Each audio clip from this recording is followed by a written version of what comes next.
without further ado, let me introduce this evening's speaker. We are so very pleased to have Mark Hansen with us this evening, and it's actually almost 2 years after we first tried to schedule him in 2015, and the stars didn't quite align then, but they have aligned tonight. He is here in person, and we're really excited to have him here. And Mark, as you probably know, is the East Coast Director of the Brown Institute for Media Innovation at Columbia Journalism School, which was founded in 2012. And it's a bi-coastal institution with a counterpart at Stanford on the West Coast, and it's intended to be a place where engineering and journalism co-evolve. And before Columbia, Mark worked at the University of California, Los Angeles, and I am betting he is the only person to ever hold simultaneous appointments in the departments of statistics, design media arts, and electrical engineering. And before he was out west, he was a visiting researcher at the New York Times R&D Lab here in New York, and also a consultant with HBO Sports. Mark earned his PhD in statistics from the University of California, Berkeley in 1994, and today he teaches courses on data and computational journalism at Columbia. He's also an artist whose work focuses on the presentation of data for the public, and he is often collaborating with Ben Rubin and Thorp at the Office of Creative Research. And his work has been exhibited at the Museum of Modern Art, Whitney, among many other places. You may know a piece he collaborated on with Ben Rubin that's now on permanent display in the lobby of the New York Times building. And he also has permanent displays at the Public Theater and the Jerome L. Greene Science Center in Manhattan. So, Mark, so happy to have you here. Please come take over the podium.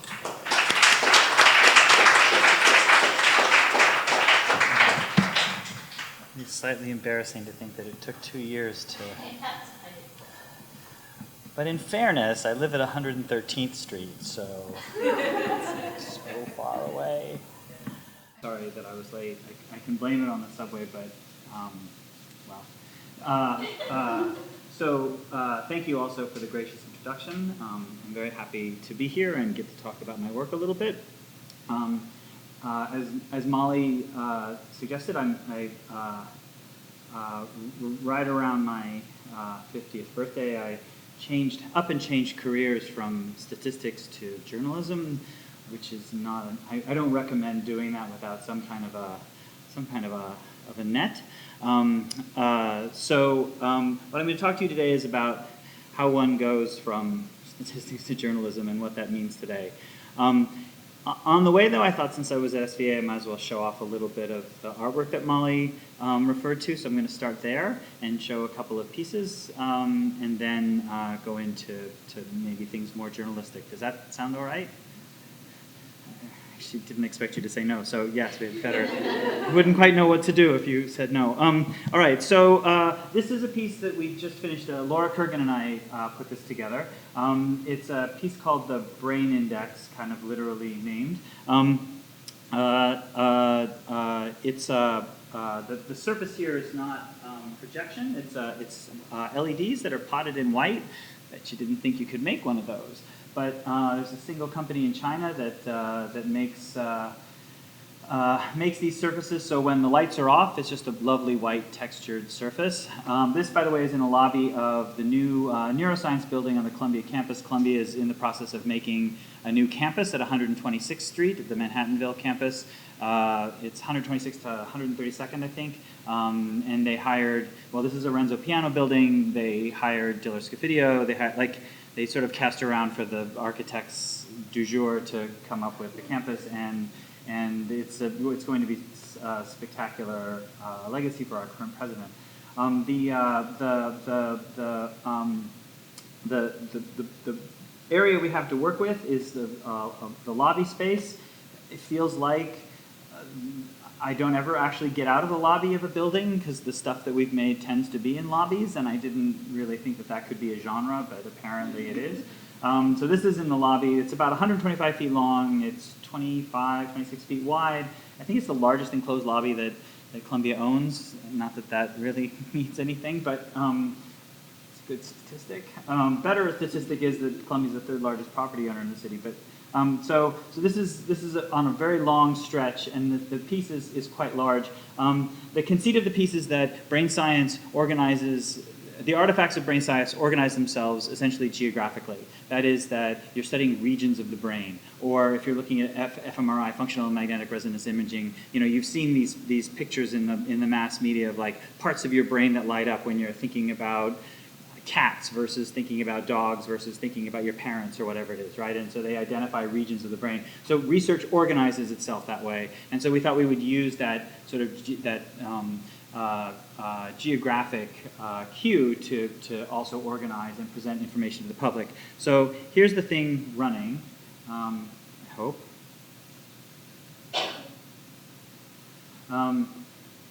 So screens are robotic because have you ever seen a brain index that wasn't robotic? These are regions of the brain. We have 3 3D brain models that we make use of. The blue that's about to appear is something called a connectome. It talks about the sort of logical connections between the brain. And then in this case, these screens are functioning as a big text, asking about how do memories from the past guide decisions in the future. You can walk up to them when they're at the ground. Yes, this is an enormous piece. You can walk up to them, and then there are a series of sort of animated displays that bring the research to the general public, because this is an open lobby area. So you see the kind of guard station there. Here's someone diddling with a dendrite. And so this scene is about blood flow in the brain. So we have a cortical model to start, the cerebellum, the vasculature model comes up. There's some question about how does blood flow affect brain function, and then when things come down, you can interact with different stories about brain function. So yeah, that's the brain index. The brain index is in fact, and actually this picture is slightly not so good resolution-wise, but you can start to see the texture of the white LED panels. It's really quite lovely. In fact, it's got sort of a Cape Canaveral feel to me when everything's turned off in the white. I'm probably the only one who sees that. But anyway, that's the index. This is in fact one of 5 pieces that we designed for the lobby. The next one, hopefully, that they'll make is a chandelier that's supposed to be mounted. There's the long hallway, the hallway that I mentioned, and then there's a cross point a little ways down, closer to one door than the other, where there's an elevator bank at one side, an entrance to an education center at the other side, so it's the thinner side of the building.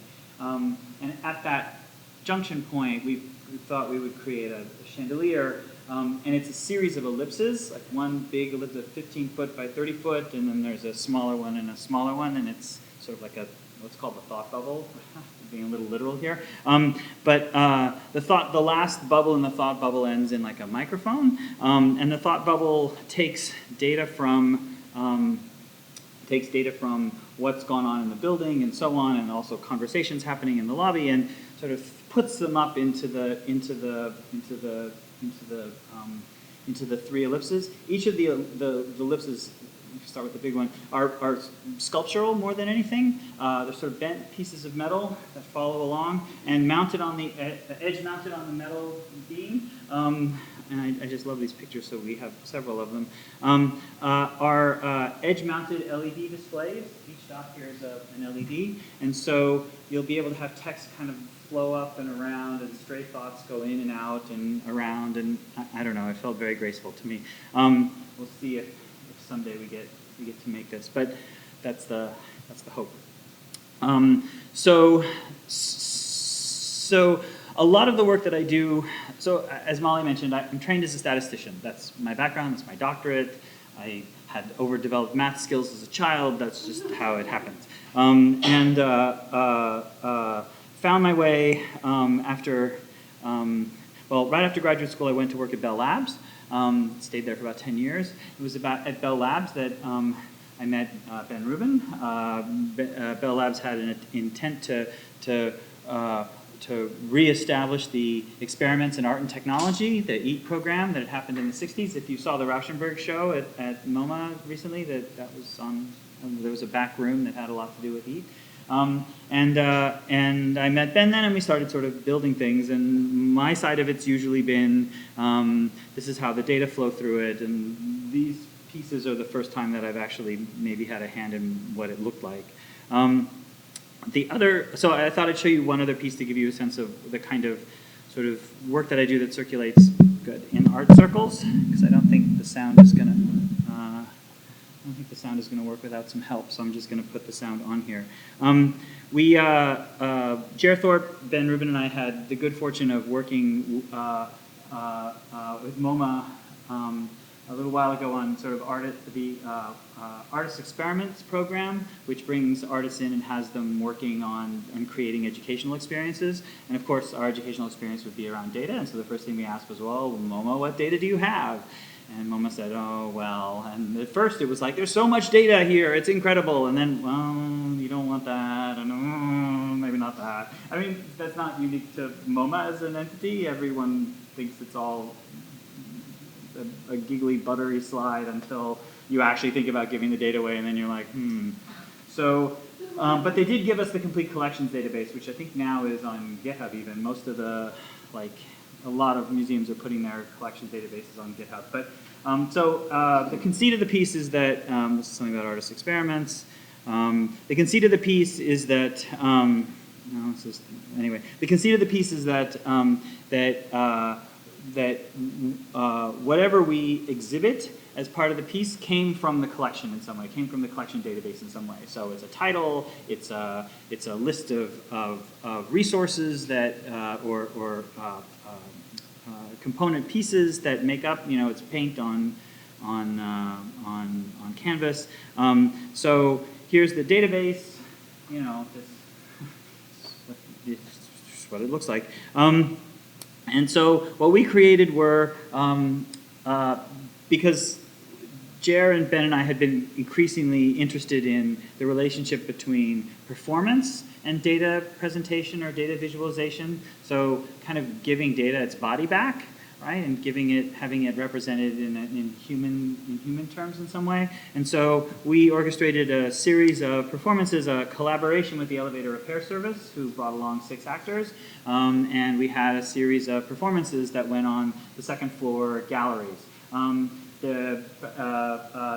To participate, you had to have a set of headphones. Each of the actors had a mic, and there was I already showed you the mixing board in the back room, back in the corner of the room, and so you'd get the full experience of all the actors doing their thing with the headphones on. So I'm going to play a little bit of that, assuming I don't knock any water over. I think there isn't that much water up here, but in fact. All right, so let's see if this goes. 2 bags, one's envelope, Fortis shit for George Mac unit. The sequel, shut the fuck up. Who's afraid of Fuck Virginia the Woolf? CIA from the portfolio of peace is What patriotic. are you doing to prevent this? So motherfucker. Hansen and Carmen Herrera, Magda von Markov and Jonathan Ives, Fuck off. Jerry Lee Bendolph and Roy Lichtenstein, Fucking freedom to Julian you. Schnabel and Christian title. Fuck the Voltansky, world. Trenton Doyle Hancock and Roman Polanski, Emma Lou Davis and Henri Rousseau, Mary Jo Walters and Francois Truffaut, Theodore Rozak and Margaret Ann Dorman, Girl getting yelled at. Sovak and Julia Lohman, John Baldessari and Bruno Latour, Andreas Gursky Where's my and fucking Anish peanut? Kapoor, Lena Dunham, Harold Tovish, Laurie Anderson, Susanna Solano, Paul Virilio, and Jean-Michel Basquiat.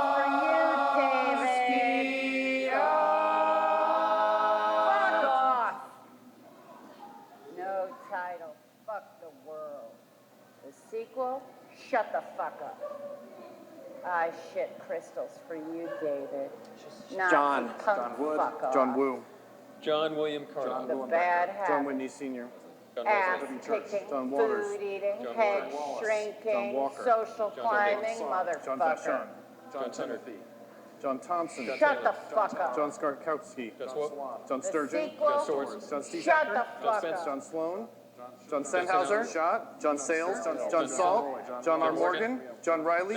John Piper. John Pilson. John Pemberton. John Paul Jones. John Opera. John Newman. John Newsom. John Mills. John McVicker. John Levy. Untitled. Robert. People squeezed between fucked up. Nazi punk fuck off. David. I shit crystals for you, David. Paul. Richard. William. Peter. Charles. Michael. James. George. Jean. Hans. Thomas. Walter. Edward. Jan. Joseph. Martin. Mark. Jose. Louis. Frank. Otto. Max. Stephen. Jack. Henry. Henri. Alfred. Alexander. Carl. Andre. Harry. Roger. Pierre. Mary. Daniel. Carl. Philip. Juan. Bob. Arthur. Albert. Christian. Bruce. Jim. Bill. Tom. Fritz. Victor. Bernard. Antonio. Alex. Roberto. Mario. Joan. Barbara. Werner. Tony. Miriam. Marcel. Jonathan. Boris. Alan. You get the idea. So that last list was just looking at people's first names and looking at the most frequent first names and then just playing them out. And I think there's something quite different about looking at the fact that there are so many more Johns than there are Davids, than there are whatever, and that the first female name comes how many minutes into this? Right? And there's something, when we were talking about, again, about performance and data, the presence of time, the kind of waiting for it, you start to get anxious, like these women are circling around, what's going on, what's happening here, why, right? There's like, well, I did anyway. So there's a series of things that are happening that make that experience different than if you were to look at it in a bar graph or something like that, right? And that's in fact something that we're hoping to look at this spring at Columbia. So my experience of some of my favorite experiences of say data visualization or people's representations of data, whether it's on a screen or what have you, is the demo, right? To watch in the day Jonathan Harris do his thing was kind of amazing, right? To he or Fernando Villegas or anyone created this beautiful instrument to look at, or a kind of lens to look at a set of data. Maybe it's very complicated, maybe it has various layers, but the art of the demo was this sort of beautiful moment that you learned something about a data set, and in the process you also had a kind of beautiful aesthetic experience through the form. And I think that there's a kind of brokenness to broadcast graphics in journalism, right? Like there are lines that draw themselves or bar graphs that grow from the bottom up, right? There's not a lot of thought in it. And so we're going to convene a meeting of broadcasters and some of the best data viz people we can find to try to see what new forms we can bring together. Because I think there's something to kind of an embodied experience like this that relates to performance or relates to video or relates to broadcast. All right, so those are the only two works I'm going to show, and then I'm going to transition to journalism. This might be a good moment for a question, if there were any. Well, I know Ben is also interested in the use of sound. Yes. He didn't actually mention, but data. Absolutely. In fact, the song that we started that scene with, Ben, that was Ben's idea. Absolutely. Pardon? In fact, I first met Ben at a sort of one of these eat-style events where the Bell Labs parent company had brought people together, researchers from Bell Labs and then artists and others from the New York area, and I had presented something on statistics and the kind of data viz I was doing back at Bell Labs, and to a thinly populated audience, and he came up afterwards and he's like, I'm really excited about data and about looking at data and thinking about data. In fact, I've been listening to data. And I was like, all right. This was a much younger, more skeptical version of me. And I was like, okay, tell me about that. And he says, I've been listening. I've got some data from ice core samples, right? So you go to an iceberg and you take the center and you pop it out, and each layer of the ice core, right, the chemical makeup of that layer tells you something about the environmental conditions that were present when that level of the iceberg was made, right? And you're sort of going back in time. He said he took that, what's basically a time series, right? The chemical properties move up and down in a kind of in a sort of a curve describing it, right? There might be sort of warm years and hot years and what have you, but there's going to be some wiggle to that curve, and he just played it like you would an audio signal, and he said, you know what? It sounded like wind. I had this moment where I recognized that the poetry of that, right? Like this iceberg in the middle of wherever, and if you listen to the conditions of its birth, it sounds like wind. But me being the younger, more skeptical version of myself had to ask, well, doesn't everything sound like wind at the end? And it turns out that most things actually sound like wind when you find data sets like that. But it started a long friendship that goes on to today, and we still make things. So absolutely, sound as an experiential component. We spent a lot of time in the auditory display circles thinking about sonification and audification and all of those kinds of things. And I think of performance as an extreme version of all of that. Yes?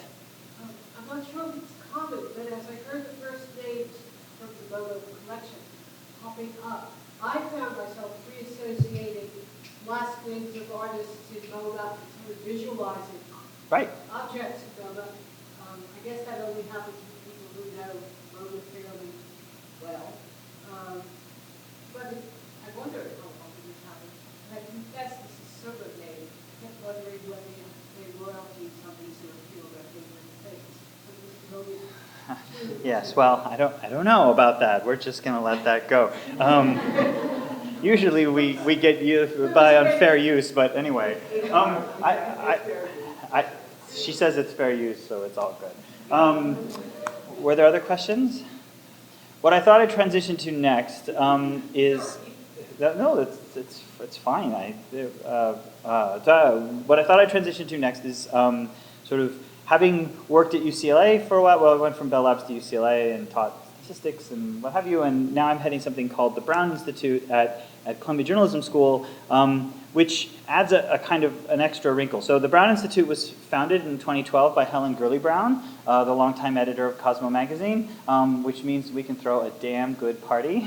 And you'll get an invite to one at the end of this. But anyway, so in honor of her late husband David, who is a movie producer, producing movies like Jaws and Driving Miss Daisy, so Steven Spielberg's on my board, which is a whole other thing. So she left a $30 million gift that established an institute that is half here or up north, whichever way that might be, north, that established an institute, a longtime editor of Cosmo magazine, established an institute that's half at Stanford Engineering and half at Columbia Journalism. And our mission is to explore the interplay between journalism and technology. And there's a whole lot of it to go around now, right, with the ways in which various information networks that we've relied on to provide us news and what have you have have exposed themselves as being sort of open to manipulation in one form or another. There's a lot of terrain to cover here. We're housed in a lovely space. Louis Saramaki Lewis designed it in the School of Journalism on the ground floor, or just to the right after you come through the lobby. Yeah, that's home. And our role, I think initially our role within the school, we were thought to be a kind of academic venture fund. So the endowment gives off about $1 million a year on both sides, and we give it away in the form of grants to projects that help explore that in-between technology and story broadly. And I'll talk a little bit about some of that as we go.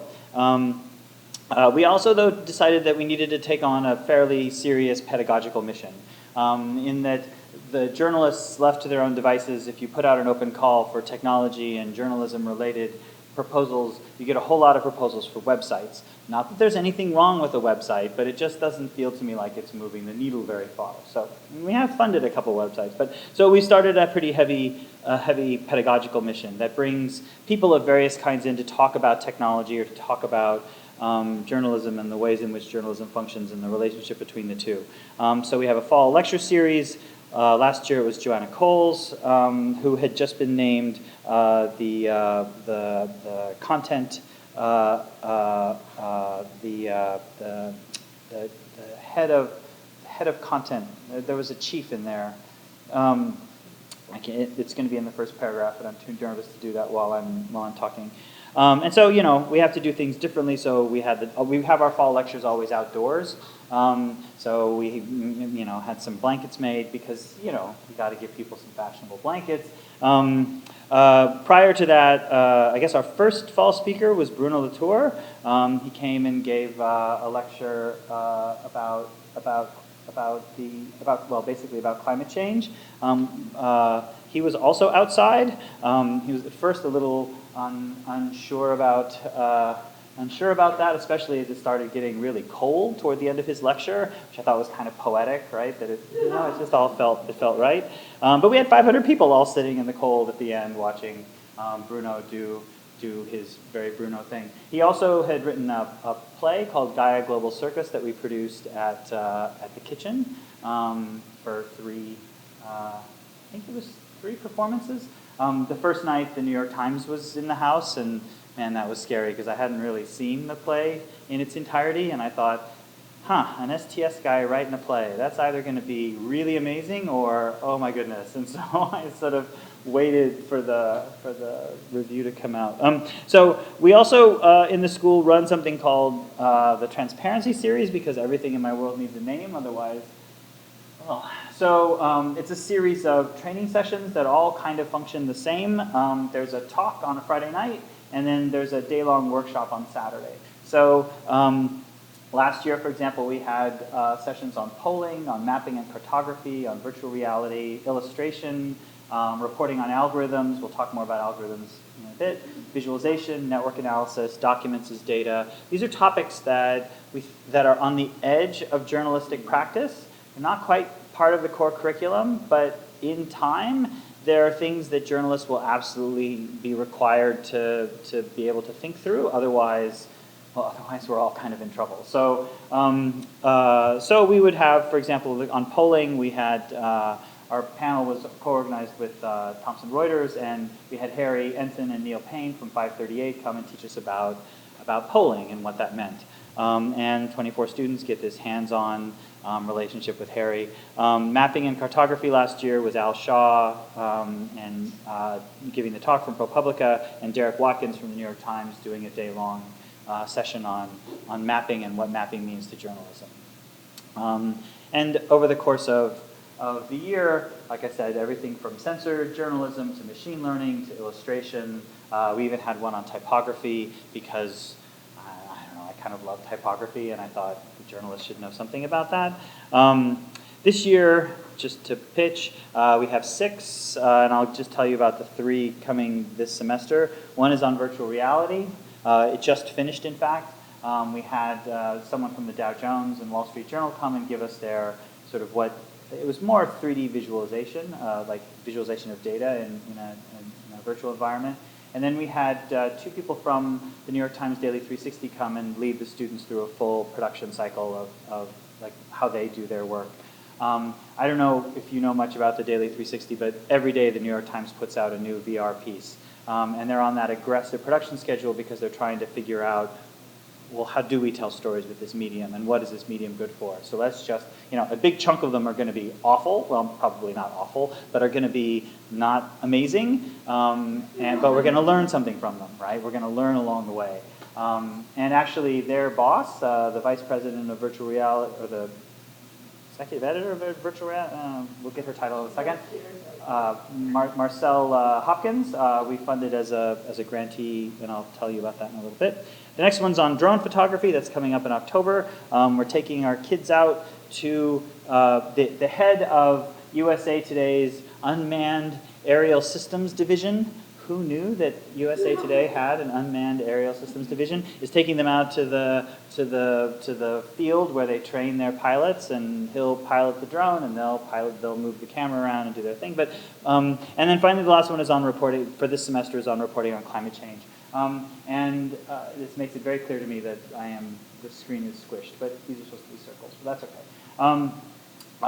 In this case, the seminar is a faculty member from Smith College who writes about historical interpretations of natural disasters, God's wrath, to how we interpret things now. And in conversation with Talia Buford, hopefully, who's a reporter at ProPublica who writes about the environment and social justice.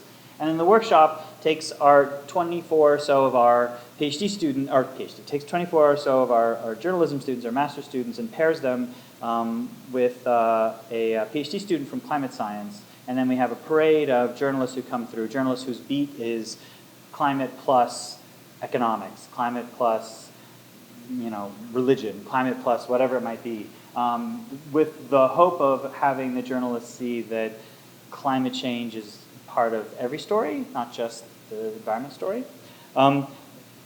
As a statistician, I'm trained against pie charts, but we give surveys to our students, and we just had the VR survey, and this was the result. So do you plan to attend a future workshop? I kind of like pie charts like that. Maybe it's I don't like to share. As I said, also coming up, so this week has been because we had the VR thing on Saturday, and Thursday we have our big party. So if you'd like to come to a cocktail party celebrating our 5th anniversary, give me a ring. We do a lot of parties, actually, it turns out. I'm going to talk about 2 more, just because they actually become a form of thing. So this was a party we held with the UNDP, our Climate and Society group, somehow the Metropolitan Museum is missing off the bottom here. It was what our friends at the Sundance Institute call a Trojan horse for climate change. So let's use a meal as a way to start to talk about climate change. So the evening started with an object from the Metropolitan's collection, and a curator comes along and tells us about this. This is a map from the Marshall Islands. It's a navigational map, but it's a mnemonic map. It's not a sort of a literal. So it helps you remember how to get from one island to the next. And so far as it's a mnemonic, it allows you to. It embeds notions of adaptation, of change. And so if warming oceans mean currents change or something like that, you can sort of allow for the possibility of another path. And so the evening starts with the Marshall Islands and this object. Then there's a well-reported story about how climate change is affecting the Marshall Islands. In particular, fish are moving farther and farther out, so it's harder for people with small boats the people who live there with small boats to get out to where the fish are, so they need bigger boats. And so a lot of the food production is moving to agrarian systems instead, which have a whole different clock and everything's changing. So you have that. And then there's a meal, and that meal involves those concepts of adaptation and change and maybe some of the things that we've learned about the Marshall Islands. It's specifically not meant to, well, here's the courses, specifically not meant to be awake, like, well, chocolate's going away, so we might as well eat a whole lot of it, right? It's not meant to be that. It's meant to be, and it's also not to be meant to be celebratory, like, haha, this is how we're going to eat, yay. But instead, it's supposed to be, you know, a provocation about climate change and what's happening to basic things, even like eating. We also, I don't know. Nice. I don't know that my mother would let me throw a party like that. We also host very simple gatherings. So we have a long-standing relationship with ITP. And here the good people at Hearst were kind enough to let us riff on the 9 evenings, which became just 1 evening because, you know, we could only afford so much. They gave us space to host 20 journalism students and 20 ITP students, sort of matched based on sort of similar interests. Just let them talk. The idea being that ITP is really heavy on technology, maybe a little lighter on narrative, and our students are very heavy on narrative, but a little light on technology, so what might happen if we mix them together? Other functions within the school, and I feel like I have 6 minutes and I haven't gotten to what I wanted to talk about, but we're just going to roll with it.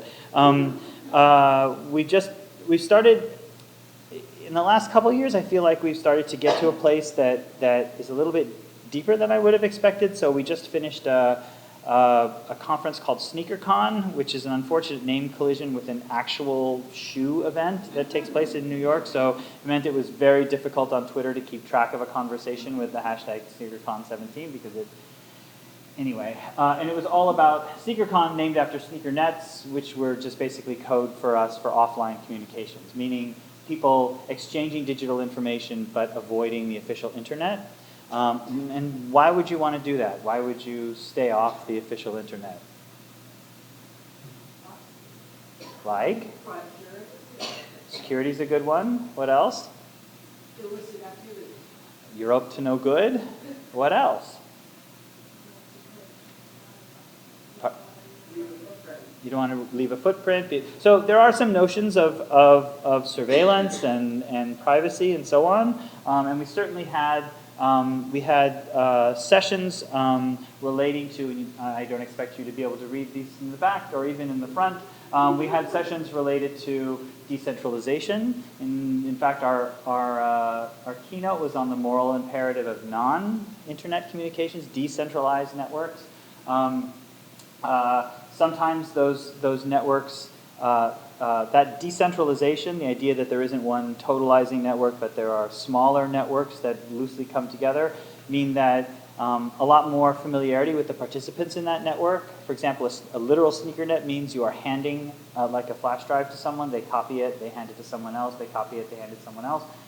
That means that I know you, and I'm giving you, and there's a notion of trust and location and so on.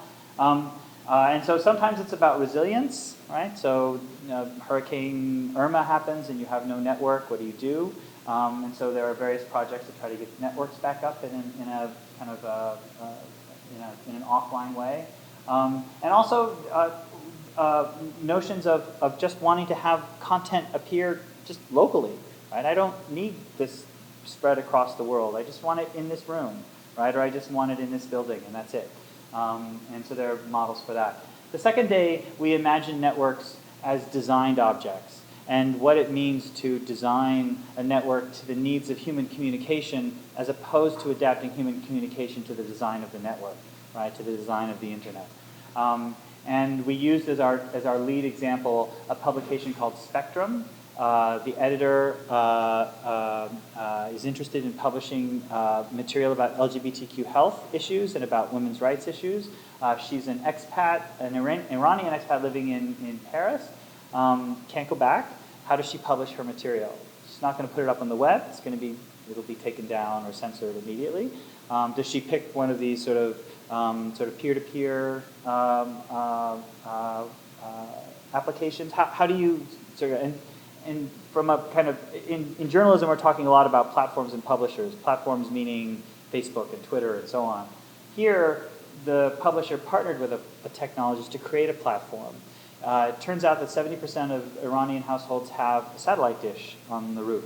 So that satellite dish, they created a satellite station, and it shows, if you tune in, it shows just like, you know, slowly changing slides. Every so often they'll get an email from someone asking why there's no music, but like slowly changing slides. And in the background, the data protocol is pulling down about a gigabyte an hour.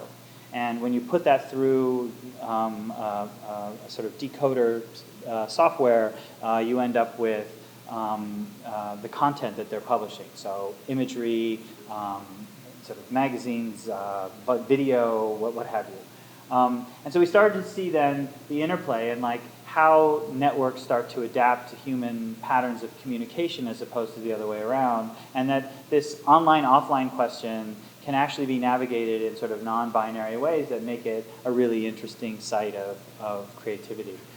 We had a whole session about designing offline experiences and finished with some examples of taking LGBTQ dating apps and making them safe in places like Iran and Tunisia and what that looks like, to take them offline.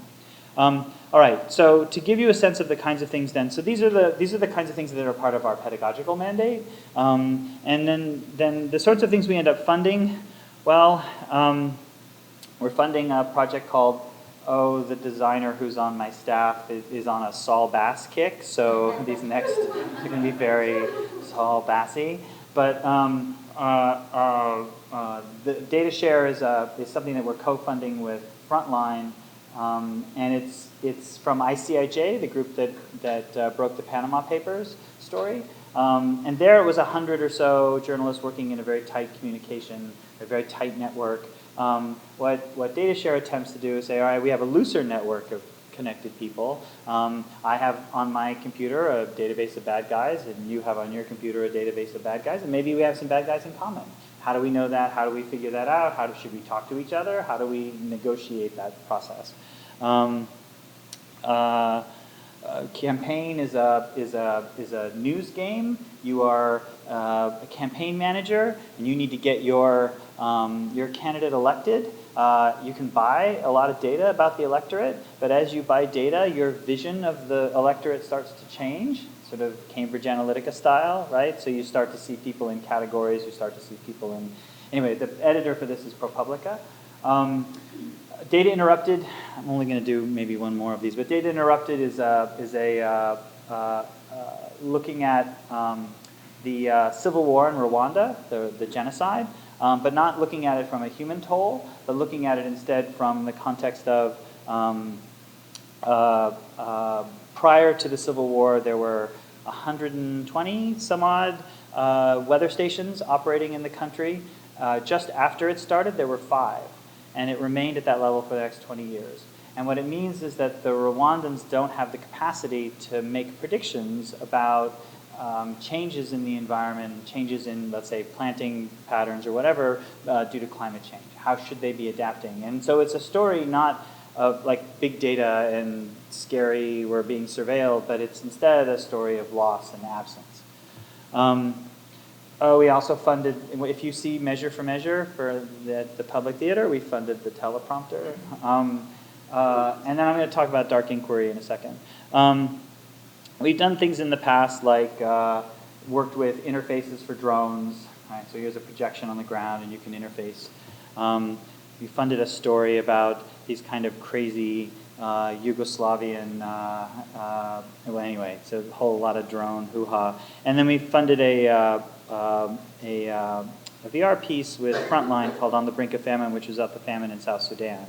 The reason we appeal to VR in this case is because everywhere you look in this particular piece, it's lush and green, and we needed South Sudan to appear as a character in the story to help underscore the fact that the famine is entirely man-made. It's the result of human activity. I did want to mention, I don't know what, 400 point is doing there, but oh well. One of the pieces that we are funding this year is Dark Inquiry. It's from the people at the New Inquiry, and it's looking at, the tagline here is software as rhetoric, and this maybe is a good place to kind of sort of, because I'm coming to my 45 minutes. So, but there's an emerging recognition within journalism, and specifically, so somewhere in the 70s, journalists started to learn about data. There was something called computer-assisted reporting, or CAR, and people started to see more and more people learning about basic databases, learning SQL, that kind of thing, right? Over time, the digitization of the core subjects of interest to journalists meant that there were other opportunities to engage computation, and not just through operating on a database. And what Dark Inquiry is doing with its tagline, software as rhetoric, is engaging in an emerging field in journalism called algorithmic accountability, ways to report on algorithms. How do algorithms function in our world? Someone needs, if journalism is about holding power to account, algorithms are exercising, algorithms and various kinds of technology are exercising unique forms of power in our society. Someone needs to be able to take them to task. And now as an example, many people have, and this was Dark Inquiry's first project, many people have looked at predictive policing as an example. So how many of you have heard of predictive? So it's the idea that a police department is technically charged to protect the public.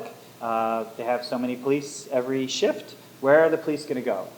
Right? So Hill Street Blue style, you have your morning meeting, and you guys are going out here, here, here, and away you go. Right? Well, in the wake of everything that's happened in the last few years, there's been an attempt to try to make that objective.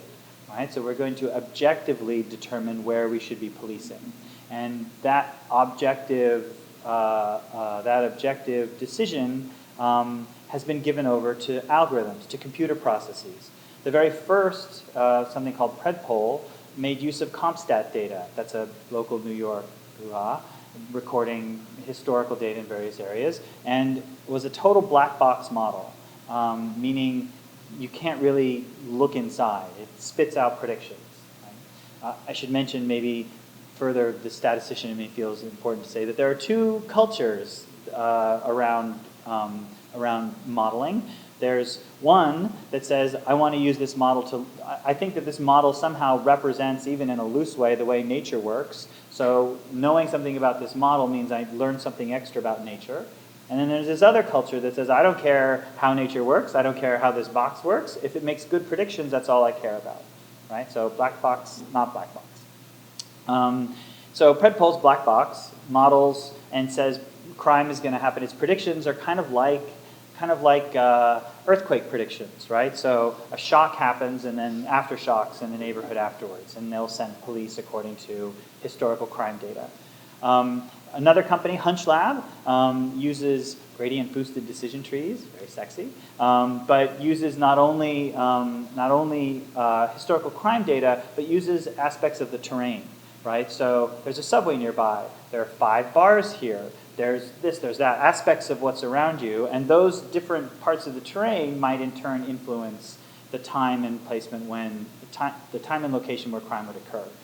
Bars around 4 a.m., if the bartenders aren't keeping track of that might be a place where you get lots of fights and you might need to have some police resources around or something like that, right? Using aspects of the terrain. A gradient boosted decision tree, just as an aside, is not a black box, it's kind of a grayish box. And then there's a group in Rutgers who uses a very open box, something called logistic regression, which weirdly sounds even farther away than the others. But anyway, I promise you, it's a very open box. And you can look in and see, actually I should step back. What each of these procedures are doing is taking the map, fitting it into grids that are 50 feet or so square, 500 feet, sorry, square, and coming up with a prediction that crime will happen in the next 8 hours in that square. and then we'll say, all right, let's put police resources where those predictions are high. You can kind of guess where that might be kind of a problem, but anyway, so one does it based on historical data. One has a kind of semi-open process that uses the terrain as well. So if this square is near a bunch of bars, maybe by 4 a.m. you should have a police officer there. And then the last one, very open, and they in fact recognize that there are components of the model, because it's so open, that we can talk about. And so they invite the community, various community stakeholders in and say, all right, our model says that, and this was an example that one of the people I interviewed who runs this kind of modeling provided. There's in Newark, there's a significant effect due to or around mini markets after a certain hour at night, after 10 o'clock at night. And the police, so why is this, right? So they have to convene a meeting of all the stakeholders, and the police say, well, makes sense because, these mini markets, gas stations, they're well lit, and you're standing there getting your credit card out to pump gas, so you're a target, and there it goes. And the community folks, the people who run after-school programs say, no. Here's what happens. There's nowhere for kids to go after school, so they go to bodegas, where there's soda and rolling papers for cigarettes. 10 p.m. there's a curfew.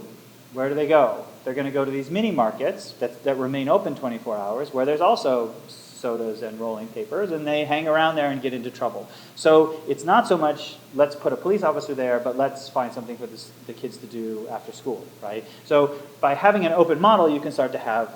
I wrote about this with some people at the Marshall Project, and we tried to, lots have been written about predictive policing, but like nothing's really moving the needle, right? People aren't holding these algorithms to account necessarily. Sometimes you get a home run. ProPublica had one with the algorithms around parole, but it's hard. So dark inquiry, you thought I forgot, but the thing we funded is flipping it around. So let's, with the idea of software as rhetoric, instead of trying to critique this thing and talk about it intellectually, let's use it in just a different way. Repurpose the technology. That's what software is good for. So instead of fitting their predictive models to street crime, they fit them to white-collar crime with a unique data set that they've pulled from the SEC, and created a white-collar crime map of New York City, which flips the conversation, has you thinking about things in a different way, and can hopefully get people talking about it, right? So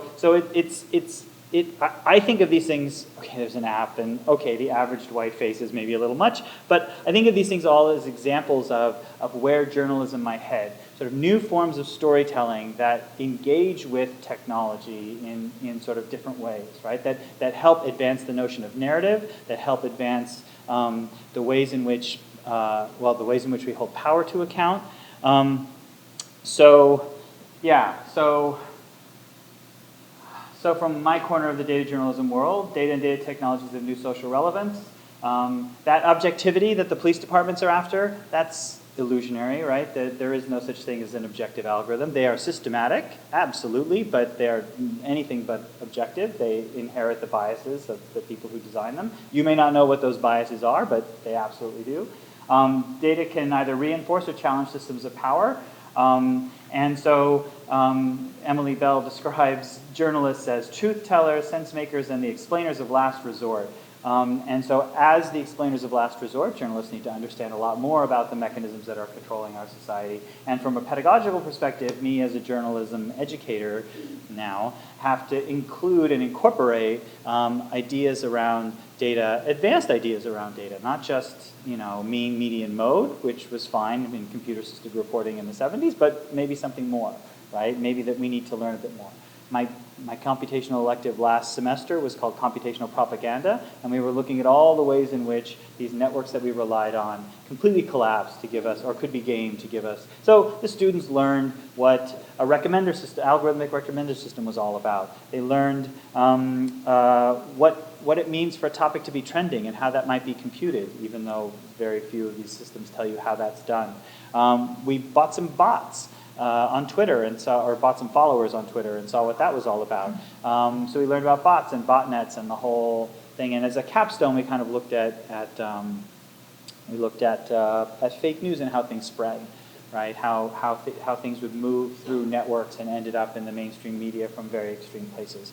But the point is, it was a very computational practice, meaning it was one where at each stage we were engaging with some computational system to bring back something about a story that we would then have to relate to the public. I should say also that on Thursday there will be a press release about an all-city lecture that'll be going on in the spring about sort of protecting democracy and journalism and the media in general, looking at things like the networks that we rely on and the ways in which bots and all these other things function. So all these different topics coming together, but being taught at Columbia Journalism, at Cornell Tech, at Parsons, at NYU, sort of all simultaneously in one kind of mix, because socio-technical problems need socio-technical solutions, right? So I'm going to stop there, even though I have like 30, 40 slides left, but we're going to have a talk. So thank you very much for your attention.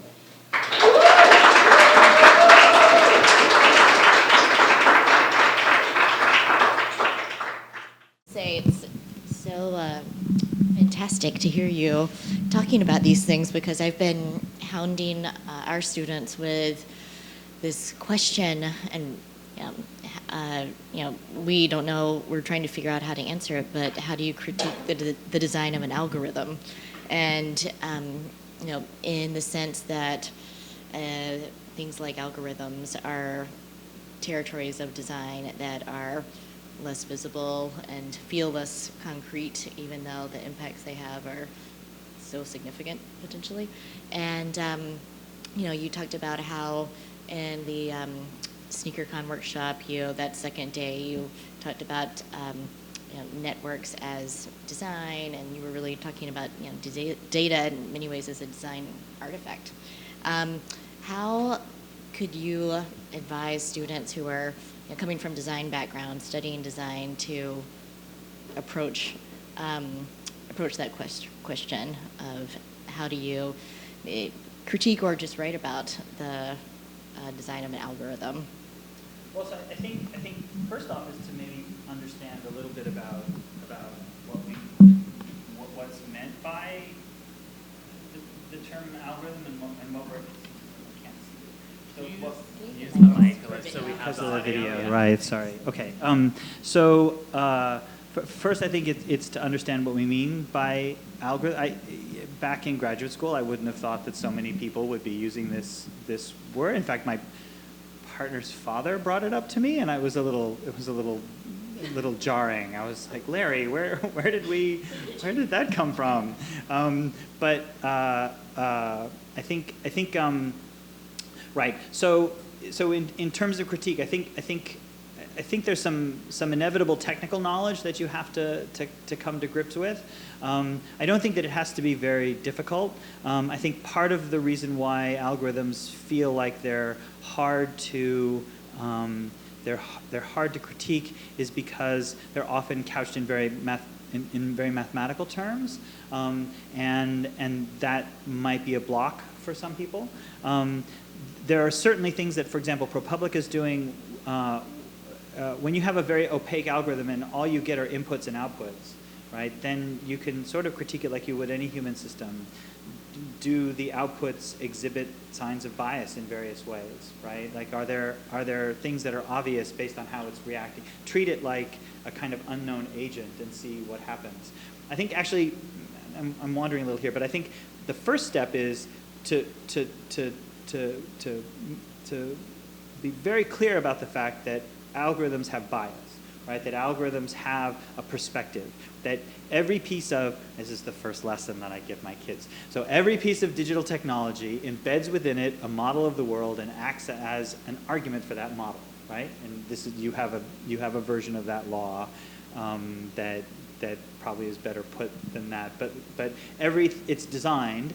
And it rewards you when you behave in the way that the designer intended it to be intended to be used. So if you Google something and you get the wrong, you get stuff that you didn't expect back, like a list of links you didn't expect. You don't say bad Google. You say, oh, I did something wrong, and you try something else, right? And in that moment, Google trains you, bends you to its will, and trains you to do its thing, right? The way it wants you to do it, because that way you get the search results you need. So the first thing is to accept the fact that algorithms are the product of human ingenuity, and as such bear all of the biases that humans have. It'll be hard for you to read. It won't be particularly obvious. It might be a little difficult at first, but they're there, right? People have made assumptions about how these things should work.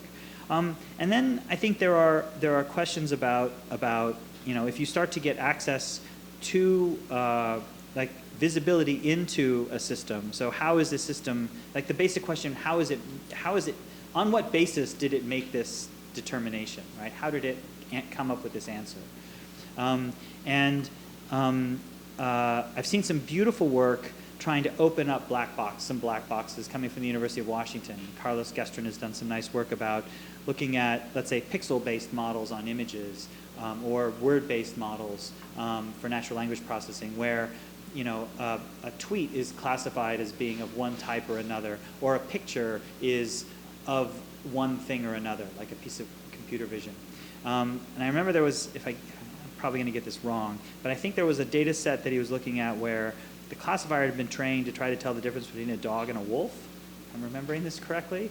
And if you could, what he's developed is a kind of an algorithm for figuring out which pixels are responsible for making the choice that this new image, this is a wolf, this is a dog, this is a wolf, this is a dog.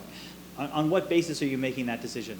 And he's found that in the case of the wolf-dog data set, it was such an easy problem because all the wolves were taken in with a snowy background. So the pixels that were important were sort of around its face and had nothing to do with the face of the animal at all. And so, I don't know that you're going to get necessarily sort of home runs like that, where things are so spectacularly bad. But there is a sense in which, as I said before, there are two modeling cultures. One that doesn't care what's in the box and how the box makes its decisions, and one that thinks that you might be able to learn about the world if you knew what was going on in the box. And I think that when you hear about like deep learning or sort of AI is now exceptionally popular and having its moment in journalism even. I think some of those systems, like neural networks, are notoriously hard. They're notoriously opaque. It's hard to say why one of those systems made the decision that it made. Just from a mathematical perspective, it's a little difficult. And so there's a move, even I don't know if you, DARPA had a call 6 months ago, a year ago, for explainable AI, right? So where you specifically insert into the computer science problem explainability, right? That whatever I do, I can tell you why I did, like why the algorithm did it. And so let's make that a value. And I think that's another piece that designers can be involved in, is advocating for systems that embed or are endowed with the values and ethics that we as a society think are important to make things go. I should also say that all y'all should know just a little bit about how computer systems function. We should probably all know how to code some language. How many of you code? Come on, higher, right? Like, yes, right? There's no reason to be sensitive about it. But I think that helps you, right? I mean, not all of you are going to be programmers, and yet not all of you are going to be poets, but we teach you to read and write. Okay? So I think that to be able to understand how some of these systems work and to maybe help demystify things, knowing a little about code and how tech functions and all that is not a bad thing. Are there a series of, let's say, best practices that you want the journalists who kind of come through the Brown Institute to leave with in terms of the way they are using data in their own work? I'm thinking, for example, of when people talk about data, they kind of assume it's big data, but often it's data that's problematic because there's a very small data set. It's not, and drawing conclusions from it may be problematic because of that. So are there sort of best practices for journalists using data that are a reference point, or is it a conversation that's ongoing? I mean, I think it's a conversation that's ongoing, but I think it's not necessarily a scale question. Like, the scale question comes in because it tests your skills, right? So if you have 3 numbers, right, you can hold them in your head, you could take the average in your head, you can, you could take the median, you could do, I mean, but if you have 3 billion, you now are, your relationship to that data is being mediated through a computer in some way, right? And your experience of that data is mediated by the visualization tools that you're using, the framing that you're using. I mean, even if you just look at a column in a spreadsheet, our number systems make like fat zeros and thin ones, so things look a certain way, right? So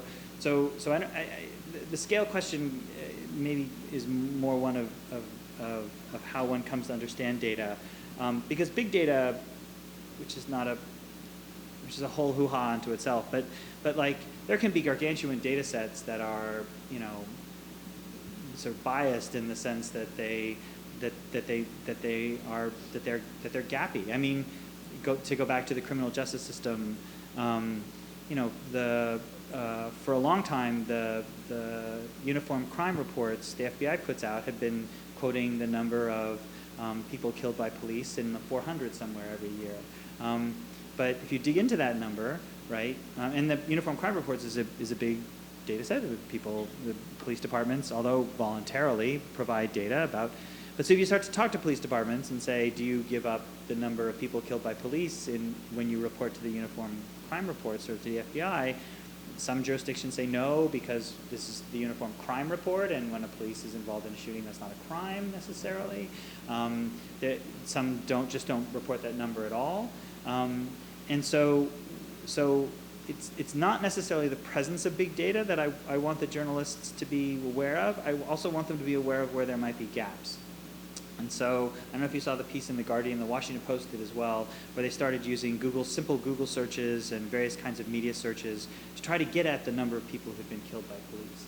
And it turns out that police-involved shooting is one of those terms of art that you can sort of reliably use to pull that number up, and you can start to fill the gap. And they found through their methods that the number is actually probably double what the FBI was quoting every year.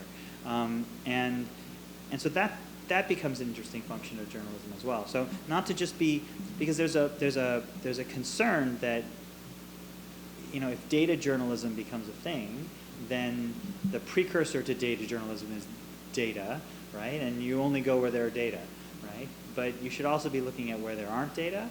You should be looking at what people are doing with it. Actually, we go through a whole litany. What are the motivations and incentives for collecting the data?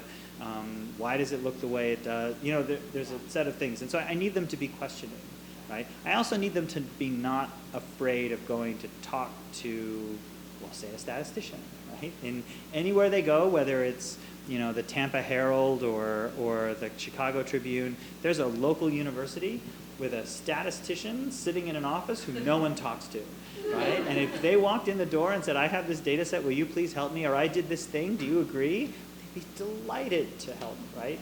So we teach our students to be extremely skeptical and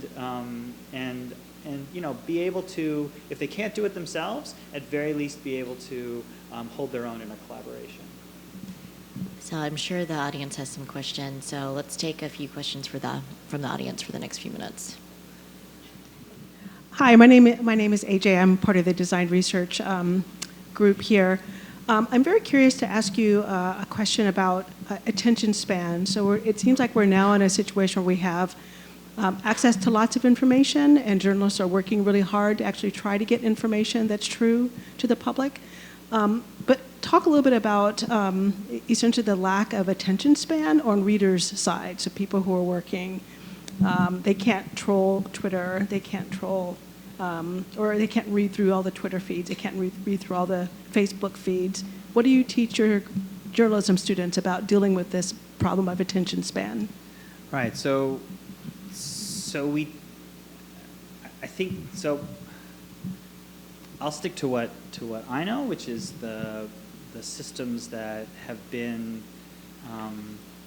created to help, ostensibly to help make your life a little easier, right? To deliver just the content that you're going to think is interesting, right? And some of the pitfalls around that personalization and what that means, especially when it comes to news, right? So this is sort of the well-tread sort of filter bubble, all of that. But like how to try to see through that. What this class that I taught, one of the first things we did was to look at trending topics, right? And what the students thought a trending topic should be. And at first it was just wordplay, like trends, trendy, trend setting. Let's think about the concept. And now let's look at Twitter and let's look at Facebook and let's compare and let's see what's trending, right? And this was at a time, this class last year was so timely. 2 weeks before Facebook changed their policy, trending topics were personalized.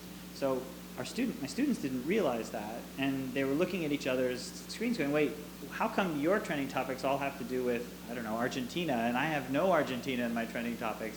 I'm thinking that trends mean I'm getting a view of something bigger, right? But instead I'm getting a view that's maybe more like, wait, that doesn't seem right. And so figuring out like how those things function, like I could say what possibly, potentially, likely, well-meaning people have done to try to help give you an assist to sort of focus things so that you can spend your time looking at just what you're interested in, what that means to your news diet. And then there are a whole other range of things to look at around the advertising model and what that's wrought and what have you, which just get sort of bleak and whatever. But I think that there was early on just a recognition of, all right, let's take apart a little bit what these systems are doing. As another example, one of the easiest algorithms to get the students to sort of recognize is sort of Google autocomplete, right? You start typing something and then it completes it for you, right? Well, where does that come from, right? Like who's ordering those and where are they coming from? Because they're sort of telling you that these are the things, the interpretation is these are the things that most people are typing. But I don't know. No one's told me that. So how do I can assume a lot of things about a system, but until I know it, right, what do I do?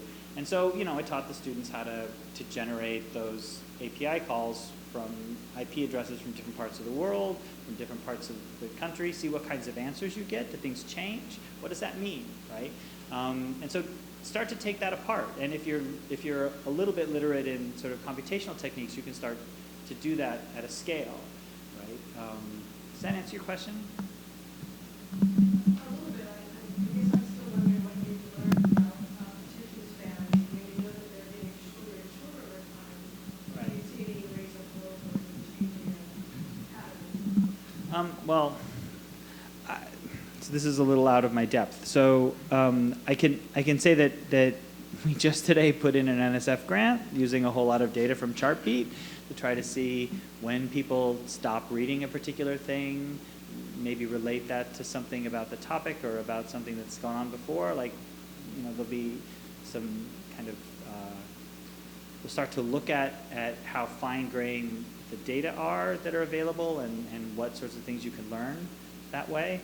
I can tell you that there's a lot of interest in those metrics. Lots of people trying to figure out how things work to grab your attention. But I think at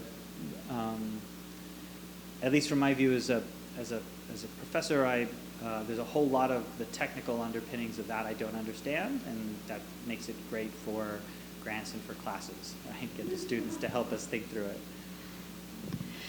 Another question, audience? In the back.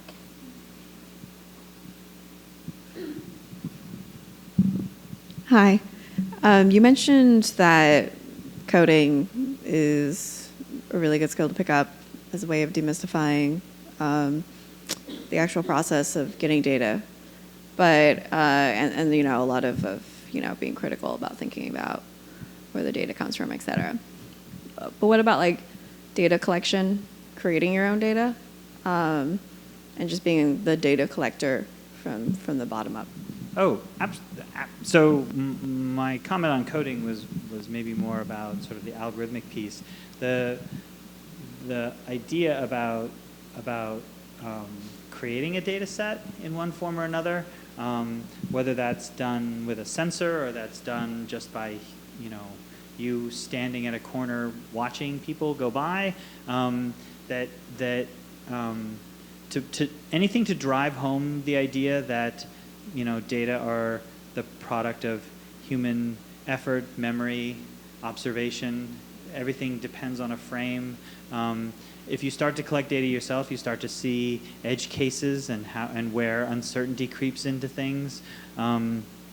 So I definitely agree that getting involved in that process. There's also a lot of really good writing that's come maybe more from the digital humanities that sort of complicates data collection, and I give to my students to help think about it in different ways, because oftentimes, thanks to, you know, data.gov and or data.nyc.gov, you get like, you know, here's this huge data set, and you don't stop and think about where it came from or the lives that are underneath that data set and what that might mean. So there's some beautiful pieces like by Joanna Drucker, who, you know, turns data, what is given, into capta, what is taken, and that in that move, you start to think differently about the data we are taking and what duty we, or what we owe the people that we are taking data from, or models in epidemiology that think about data as a kind of social exchange, right? There are other fields. In fact, just about every field on campus is having, or will soon have a kind of data moment where the core artifacts of their study become digitized and open to a data practice. And in that moment, their values and ethics come to the fore, and they start to think about what data represents to them, and how to think about it and use it and collect it and what it means. And so I think one of the great things about this moment is that, you know, while there's all this like hoo-ha about data science and all of that coming up, I think there's also so much amazing data-related work happening out in non-traditional data fields, right? Whether it's the humanities or architecture or what have you, and you can argue with what a traditional data field. I mean, not computer science, statistics, data science, and that the traditional fields are listening, right? They're starting to get a sense of like, this is not, you know, the dry bits that we would store here, and maybe information measures should not be quite. Anyway, the point is that there's a lot of really great writing and thinking, and that could be referenced as well. But that I agree with you. Collecting your own data is an amazing thing to do, especially you know, if it's you become authoritative in that moment in a way that you might not be when you're facing 300 million 311 calls or something, right? Yes? Could you give me some like Google level terms for each set of like data? So look up some writing by Joanna Drucker. Joanna spelled Joanna, and Drucker spelled like trucker, but with a D. And there's a book by Trossel, Trostle, where he talks about data social exchange. Sorting Things Out by Bowker and Starr, Bowker and Starr, is an oldie but a goodie. It talks about classification systems and the issues of classification systems. I'm currently reading Seeing Like a State, which, if you haven't read it, is an awesome. It moves you it's sort of like Foucault without the Foucault, right? So the state needs to administer X, Y, and Z. There are measurements taken. Those measurements are the same across all the land, right? So local notions of distance, in some cultures, distance may be measured in time. In others, it's measured in distance. In others, it's how much food you have to carry with you to get to a place. All of that gets erased, and a common measure comes in, and that common measure becomes the handle that we administer. There's a whole lot of the book sort of wanders through this thick Marxist middle, but by the time you come out the other side, everything's okay. But it really problematizes. It starts with the history of forestry, modern forestry. The idea that when people looked at forests before, there were trees and bushes and foxes and deer and whatever, and then, well, trees are really good for making houses. So really all I'm seeing when I look at the forest is a tree. And then tree, well, it's not really tree that I care about. It's the timber that I care about. So things get quantified in terms of how much timber is in an area. And then after we've cut, we can start to optimize for the thing that we know how to measure, which is timber. So we can optimize the layout of the forest in a way that gives us as much timber as we possibly can. It's a heartbreaking story, but it's a beautiful story about how measurement, the simple act of measuring, affects and shapes the way our world functions. Anyway, it's called Seeing Like a State. Does that help? Seeing Like a State. I think your producer is telling us it's time. Yes, wrap it up. Great. But we have more drinks out in the studio, and hopefully Mark will stick around for a minute and maybe take some more questions. But let's give him one more big round of applause for